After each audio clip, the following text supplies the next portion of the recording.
Each of you, and welcome to the Locked On Grizzlies podcast. Game 5 is upon us, but of course, there's plenty to discuss off the court as much as there is on the court when it comes to Ja Morant and the Memphis Grizzlies. Shawn Coleman here, Damichael Cole here once again. The co-hosts are back together, but before we get going, snazzy theme song ready to go. 3, 2, 1. It's Locked On Grizzlies. You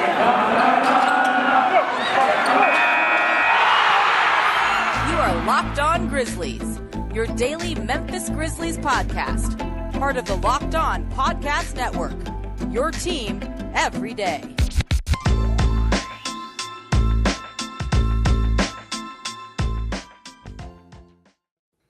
Hello, one and all. Welcome to the Locked On Grizzlies podcast. Shawn Coleman here. You can find me at StatsSAC on Twitter. Damichael Cole, it is a pleasure to have you back. You can find Damichael Cole at Damichael C. We'll get to Damichael in just a moment, of course, with the news of yesterday. Of course, you can find the show at Locked On Grizz, the show on all podcast platforms for free. Make sure you hit that subscribe button. And right here on YouTube as well, hit the subscribe button below. You will ruin Damichael Cole's day if you do not hit that subscribe button. Look at him. He's trying to hold back tears right now just thinking of you not subscribing. You're ruining his day. All joking aside, welcome to the Locked On Grizzlies podcast, your first listen of the day. And the reason why is because we've got one of the best minds when it comes to Grizzlies basketball right here with me, my co-host, Damichael Cole of the Commercial Appeal. And it's days like today where we love to get his perspective. Damichael, obviously, we've got plenty to talk about when it comes to game 4. Obviously very, very, unfortunate ending to the game, but yesterday also contained unfortunate news that many of us had thought was going to be confirmed at some point in time. And of course, we're getting to the news of Ja Morant. Damichael, just the latest from that and just overall your perspective on the news finally coming to fruition. I think the main thing is, he's going to make a full recovery. They didn't say anything about surgery. So that more important than anything, him avoiding, surgery and expected to make a full recovery with no problem. That is the most important thing. Ja Morant is 22 years old. He's about to sign, a max extension potentially this summer, and it's going to be worth a lot of money. We're talking upwards of $200 million. So his future to this team is tied in for much longer than these next couple of weeks. And I know that's hard for fans to accept because you get, these big expectations with this team, and it's been a wonderful season, and I'm almost sounding like the season's over. But anyways, Ja Morant, he's such a big part of this team.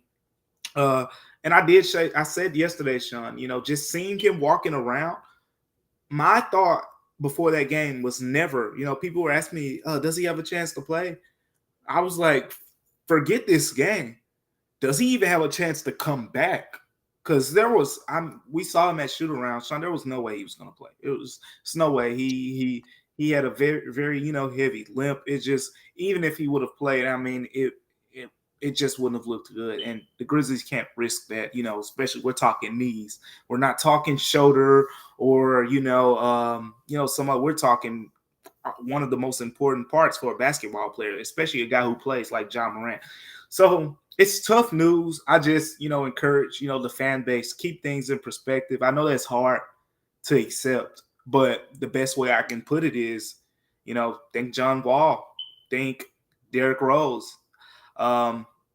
Allow this guy the proper time to heal. Grizzlies aren't going anywhere. The entire core is intact. Allow, him proper time to heal. They'll have several more chances to get a crack at this thing, Shawn.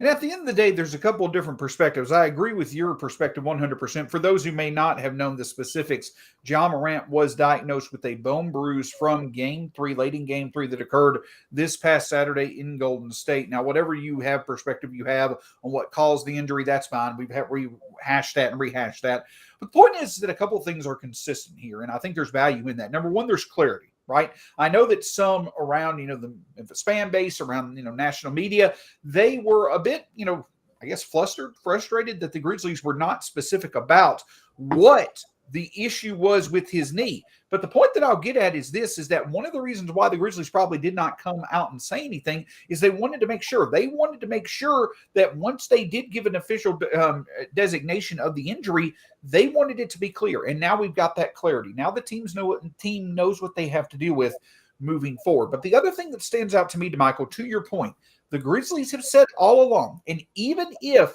some may not want to hear this, because I agree, there's no better time than the present.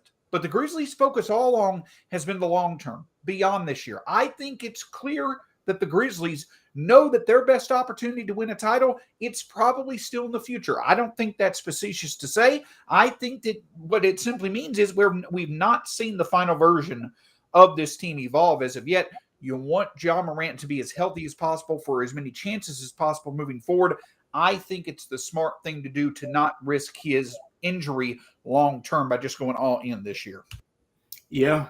And I mean, we just talked about, he's 22, it's not 28 at the end of his prime.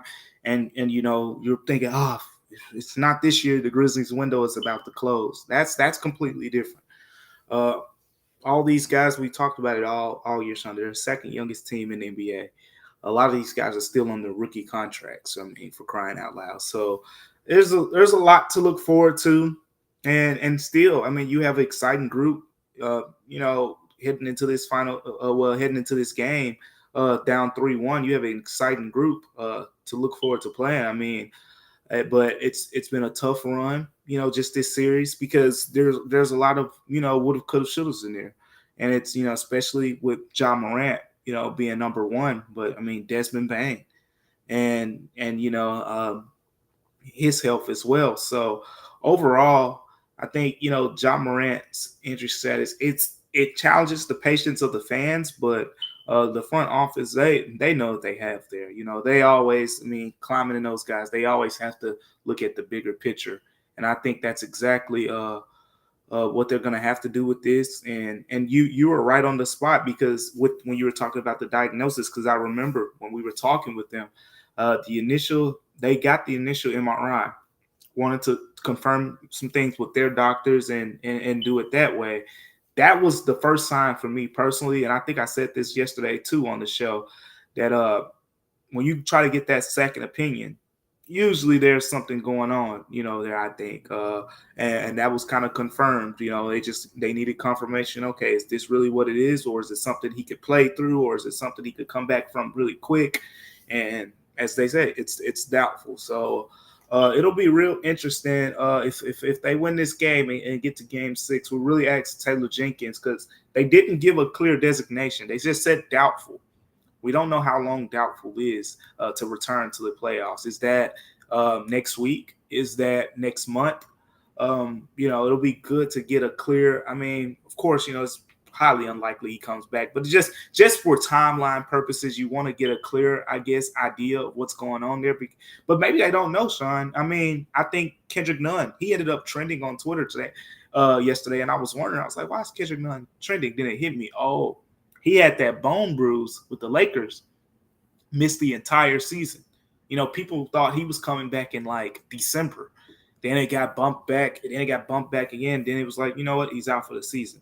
So I saw some doctors say some things. Hey, some bone bruises, a couple weeks. Some can be like Kendrick Nunn's. You miss the entire season. So I think it's just something the Grizzlies do not want to play around with.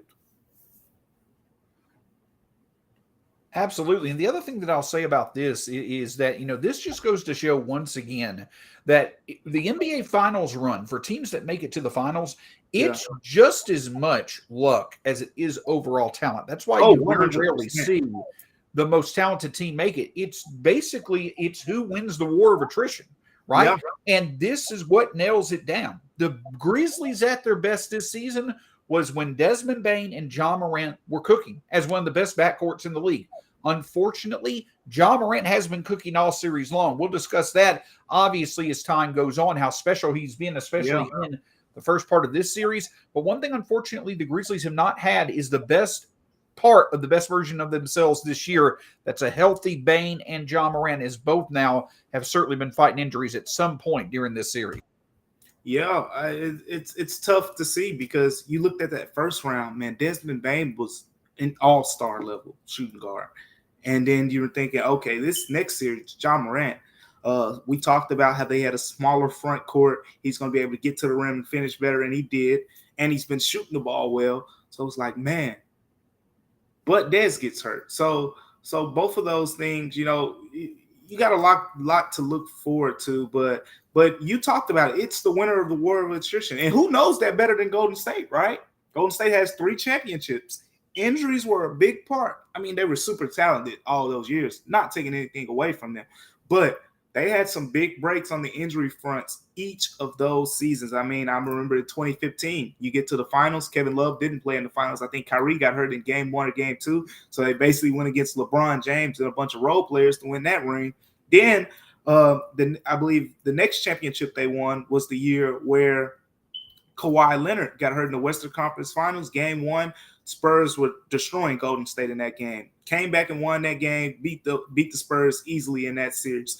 And then the other championship they won was the Chris Paul hamstring year. I believe the Rockets were up 3-2. Chris Paul hurts his hamstring, and boom, Warriors win that series. And they also got their own downfalls as well. They've seen both sides of it, where it was Draymond Green getting the technical foul and they blow the 3-1 lead in that series against the Cleveland, where he ended up getting suspended a game. And then they also, lost Kevin Durant, lost Klay Thompson in that series against the Raptors. So you're right on, Shawn.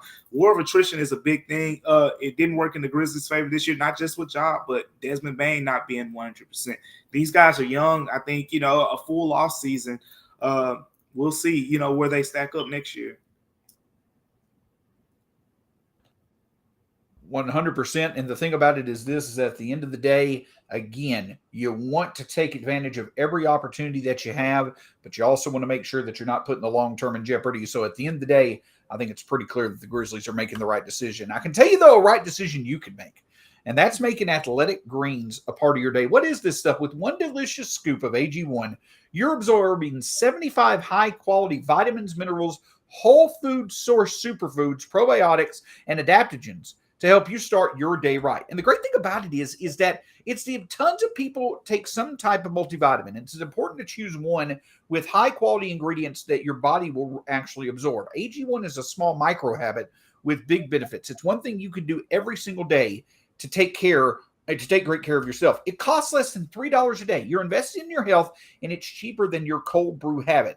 Athletic Greens has over 5,000 5-star reviews, recommended by professional athletes, trusted by leading health experts such as Tim Ferriss. To make it easy, Athletic Greens is going to give you a free 1-year supply of immune-supporting vitamin D and 5 free travel packs with your first purchase. All you have to do is visit athleticgreens.com/NBA Network. Again, that is athleticgreens.com/NBA Network to take ownership of your health and pick up the ultimate daily nutritional insurance. Listen, we can't thank you enough for making Locked On Grizzlies your first listen of the day. Unfortunately, it's not been too fun when it comes to the playoffs, professional playoffs for the state of Tennessee. I know Memphis isn't Tennessee and all that different stuff. I get it. But, of course, the Preds obviously eliminated from the NHL playoffs. But the thing that I'll say is this, is that if you want the latest in the NHL playoffs, make sure you check out the Locked On NHL podcast of your choice as your second listen of the day after Locked On Grizzlies. So, Damichael, I know that you had plenty of time to discuss Dillon Brooks, but hey,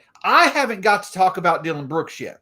The point that I'm getting at is that I do think it was the story of Game 4. It absolutely was the story of Game 4. I have said it time and time again. The best version of the Grizzlies this year is one that features Dillon Brooks. Dillon Brooks, in my opinion, at his best still is one of the 5 most important players that can be on the court for the Grizzlies at any point in time. The problem is that the downside of it is certainly real, and we saw that in Game 4. His defense still is highly valuable, but Dillon Brooks, in my opinion, is a talented, smart enough player to be able to make the decisions to where his offense does not lose more value than his defense adds. And that's really what Game 4 came down to. It was just, I know it was a frustrating experience. I understand why Taylor Jenkins stuck with him, but at the end of the day, you just cannot see that happen when it comes to Dillon Brooks. It's tough, Shawn, because this is the story of his career pretty much. It's not like this is he's flaking out in the playoffs or anything.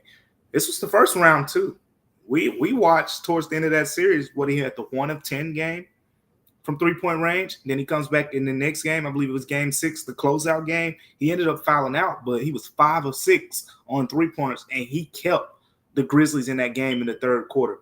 Remember, they went into that fourth quarter down 10. Dillon Brooks kept them in the game in that third quarter, 5 of 6 from 3-point range.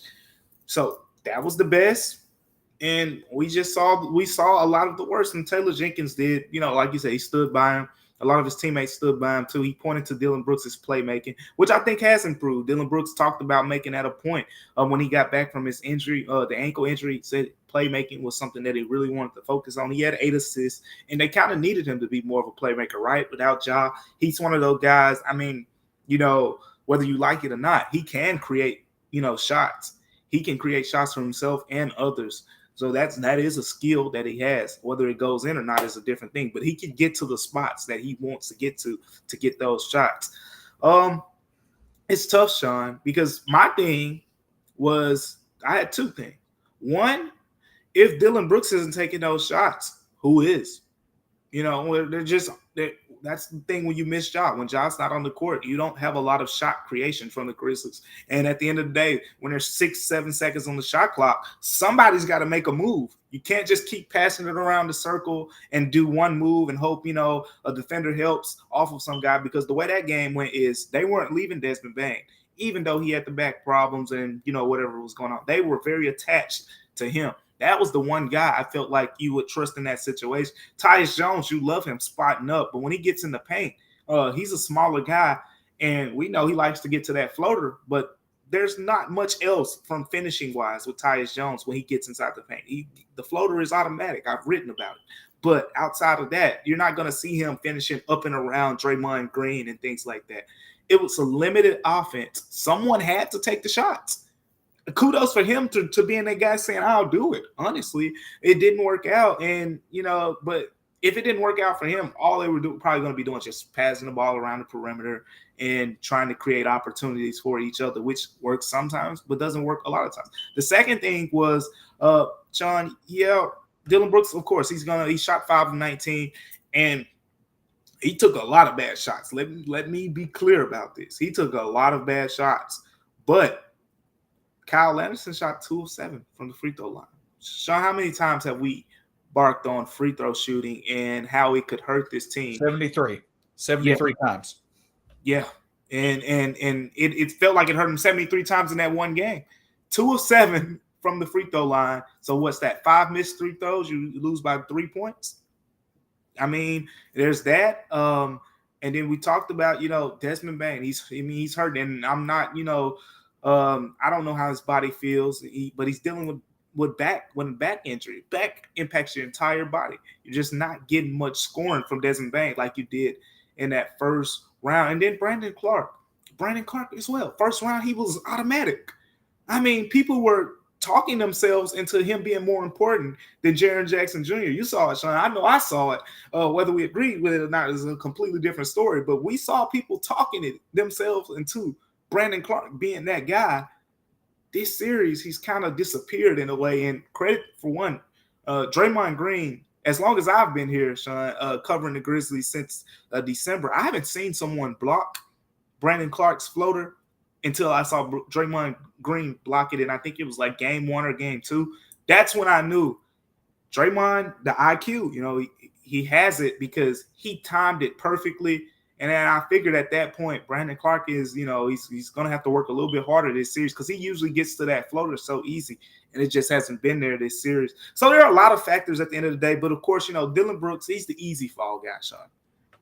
Absolutely. And I understand that it's been there. Joe Mullinax over at Grizzly Bear Blues, as he's done for years now, wrote a wonderful piece, talking about, how, for better or for worse, Dillon Brooks has been himself throughout it, and it's helped the Grizzlies be where they've gotten. Damichael, I know you've written about it. And it leads me to this point. 24 hours later, if you still are frustrated with the way that Dillon Brooks played, if you feel he is the most, impactful reason why the Grizzlies lost game 4, I get it. I 100% get it.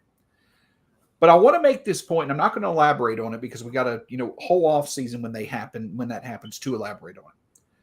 Whatever feelings that last night or that game 4 made you have about Dillon Brooks and his short and long-term future with the Grizzlies, whatever outcome, whatever feeling, whatever your desire is for that to eventually resolve itself in the offseason, every single scenario that you can play out in your head with that thought process is benefited by Dillon Brooks playing a good game tonight.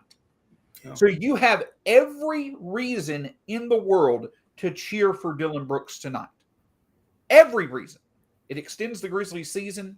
And obviously, for reasons that we'll get into whenever the offseason comes, it benefits those as well. That's one other key takeaway that I've got. I'm not trying to preach to tell people how they should view what Dillon did in game 4. However you feel about that, that's fine. That's your opinion.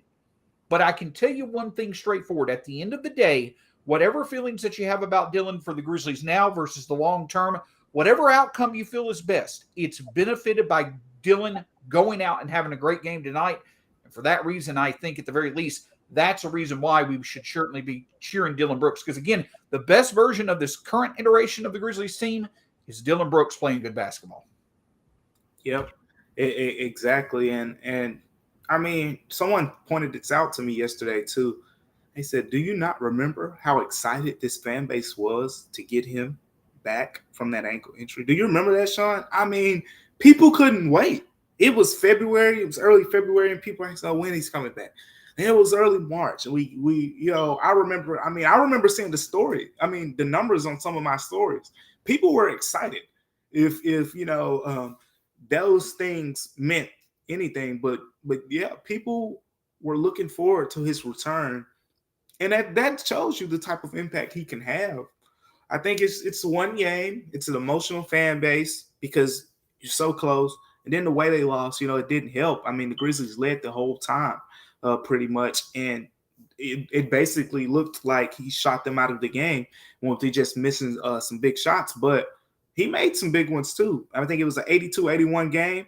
And Golden State was right there. He made that big three-pointer, give them that cushion. He made a big driving layup in the last couple minutes, I think it was, as well.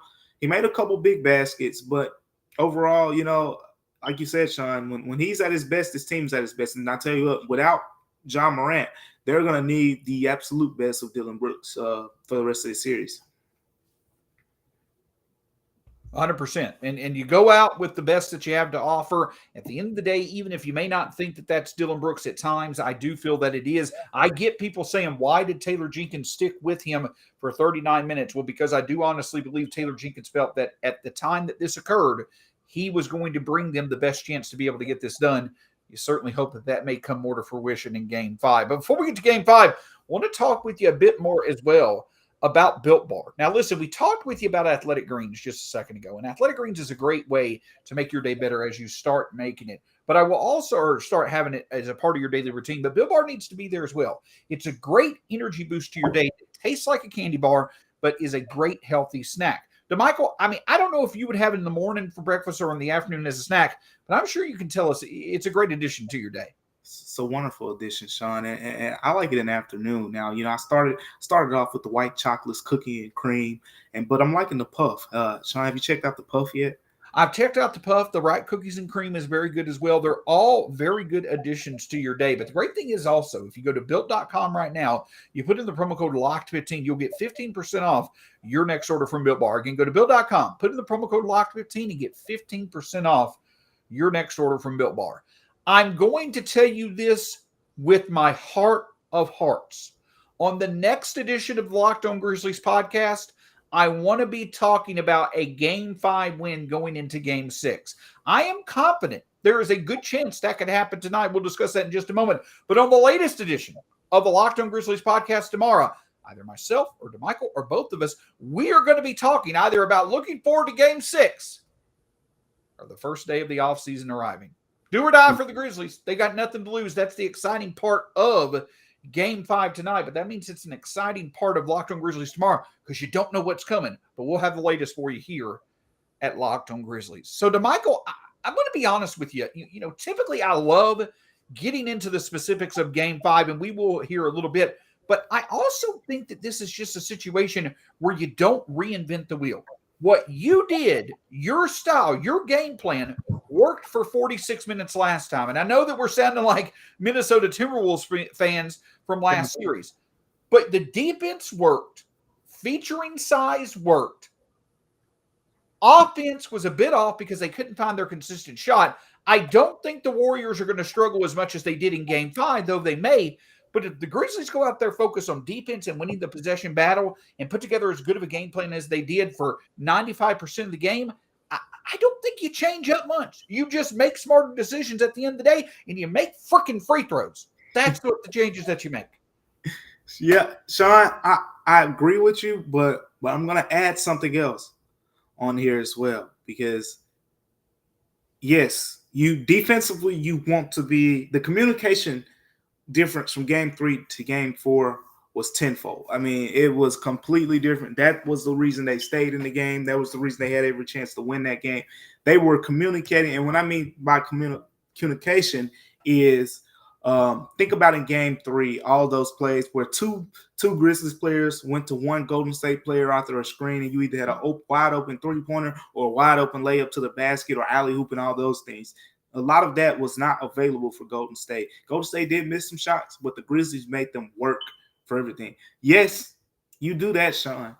But as far as schematic and principles and maybe even to a slight degree, you know, some rotational things, you got to switch some stuff up a little bit, because Game 2, Taylor Jenkins said it came right out of his mouth. From Game 2 to Game 3, when the Grizzlies got blasted by 30, he said, we basically stuck with the same game plan from Game 2, didn't make any adjustments, and they made adjustments. Golden State, Steve Kerr, he's going to look at that film. He's going to find some things. Oh, they're playing Steven Adams more here. How can we attack that? How can we attack this? How can we adjust, to Steven Adams, getting 6 offensive boards, 15 total rebounds? How do we offset that? How do we offset Dillon Brooks' defensive capabilities? How do we possibly, if they want to force Dillon Brooks into even more shots, how do you take away other guys to even force him into? They're going to have different answers in this game. Taylor Jenkins has to be a forward thinker, saying, hey, Steven Adams had 15 rebounds in that game. They did not see it coming. They're going to game plan a little bit more around him. If they do, let's do this. That's how he has to plan in this game. And if they do that, Shawn, I think they'll win. But they can't be too stale. If they stick exactly with, what worked, Golden State's too good. It'll be over. Absolutely. And in this game, if my calculations are correct, the Grizzlies did a much better job in Game 4 than they did in Game 3. They were 31 of 61 inside the arc. So the point that I'm also getting at is that one other thing that I would change is if you are playing good defense, if you're playing good defense in this game, prioritize going back to your strengths. You don't have to shoot 35 threes when you're playing defense like we did in Game 4. Prioritize the twos. And I know that Dillon took some ill-advised threes. I understand Jaren did as well. But those guys, you want them to be able to make threes. But in a game where your defense is making life tough on the Warriors, go with the high percentage look as much as possible. I know I keep preaching that, but it's about making as good a possession, or it's about getting as good of a shot opportunity every single possession. Step back threes are fine if they go in, but taking on a better opportunity to get that 2-point shot, that can make all the difference in the world as well, especially if it's a defensive struggle once again. And they have a lot of players who can do it. Zaire Williams in transition, I've said it time and time again. Him running the wing, he's elite at that. He creates a lot of easy transition opportunities for himself and for his teammates just by getting attention. Tyus Jones creates a lot of easy opportunities. When he penetrates into the paint, even when he's not getting to that floater, he's creating opportunities for his teammates and things like that. Dillon Brooks created some opportunities for his teammates as well when he was, in pick and roll and delivered some nice passes in that game. Steven Adams, 6 offensive rebounds.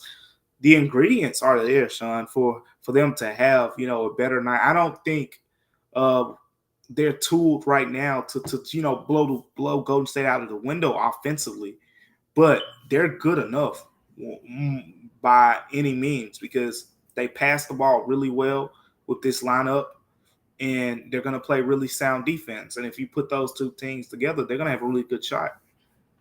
Absolutely, and another thing that stands out is that the Grizzlies overall, I've been impressed. Let's put it this way: I want to make something very clear.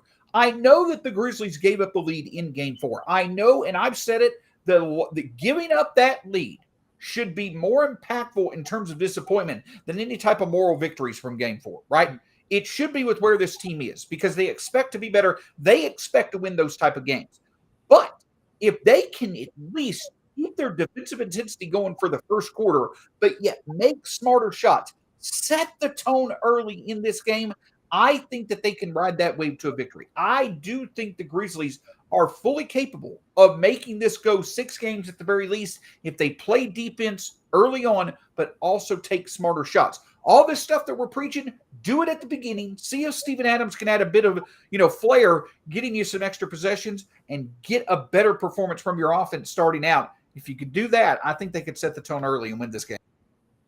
Yeah, I mean, you're right, Shawn. The thing about it is Taylor Jenkins, the style that they play offensively, it lends itself to easy opportunities. When you're running the way that they like to run, you play with the pace, they're going to get easy transition opportunities. The only problem with that style is sometimes when you play such a heavy, frantic style that's centered on pace and get in transition, when you're stuck in a half court those last 2-3 minutes of the game and you don't have Ja Morant out there, when that pressure, because the Warriors ramped it up in that last couple minutes, things get tough. And even the players said it, Taylor Jenkins said it, they were forced into some shots. They learned from that situation now. You go into this game, you just take better care of the ball, lay down, stretch it. I'm with you, Shawn. Just do what you did from an effort standpoint the exact same way. Defensively, they were super sound. They did not. I mean, Curry is Curry. The big fourth quarter he probably was due. I mean, you kind of contained him for 3 quarters. But Jordan Poole, Klay Thompson, those guys, they kind of did really good jobs on them. And if you keep that mentality, at least trying to hold at bay 2 of those 3 guys, you got a really good chance. And keep those other 2 guys, Otto Porter and Andrew Wiggins. They have been terrors on the offensive glass, but playing a little bit more Steven Adams should help with that. Absolutely. And I'll end on this point. The Grizzlies, they don't need any more motivation. They know what's on the line. If they want to continue playing basketball, they've got to win the next 3 games. But the point that I'll make is this, Michael, and I'll be done. Sure, many like that idea. But the point that I'm getting at is this. Coming into these playoffs, one of the narratives that I felt was very, very important to point out. You know that you have Ja, Jaren, and Desmond. You know that you're going to have those guys for future playoff opportunities. You're going to need those guys to play to their full capabilities. Who else is going to stand out? Who else is going to make sure that they make a point that they need to stay on whatever the true contender of this Grizzlies team is long term? We've seen different versions of successful series. Brandon Clark, Tyus Jones in the first series, DeAnthony Melton at times this series. Who can stand out in the biggest game of the year for the Grizzlies without Ja Morant? Who can stand out and prove the point that they should clearly be in the long-term plans for whatever the final version of this team is years down the road?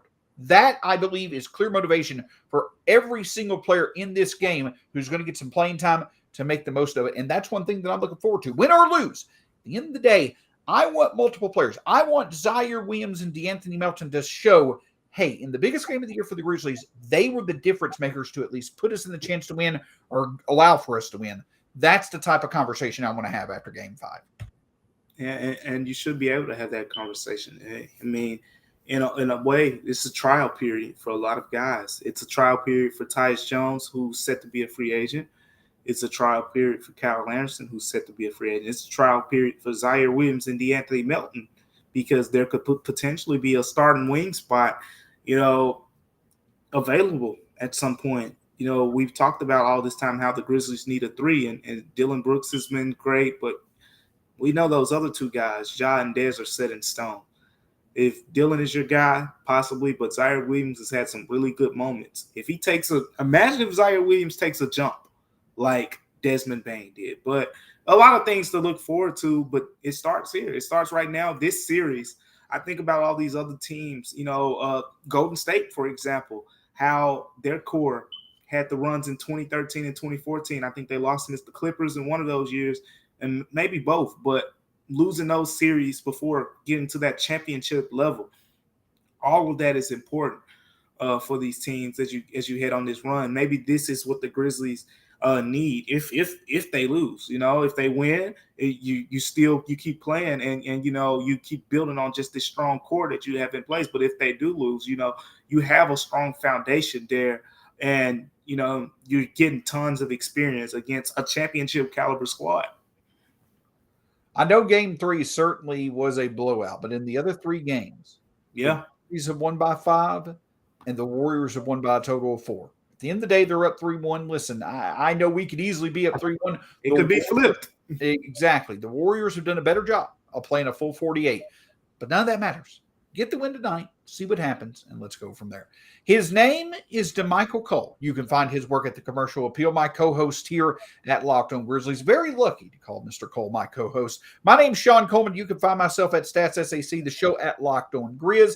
I don't know why I just did that, but it worked. And then, of course, right here on YouTube, hit that subscribe button below. For Damichael Cole, whatever. My name's Shawn Coleman. It's a pleasure to be with you as always. Hope you have a great day. Go Grizz.